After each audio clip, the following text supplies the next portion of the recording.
l'abbia visto!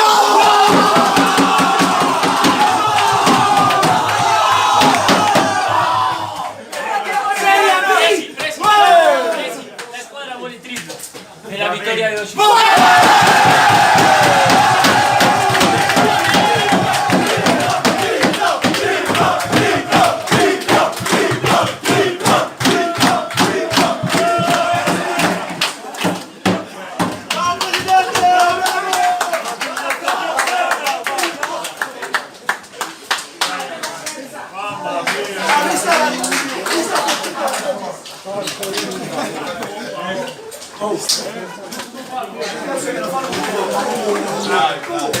Sì, sì.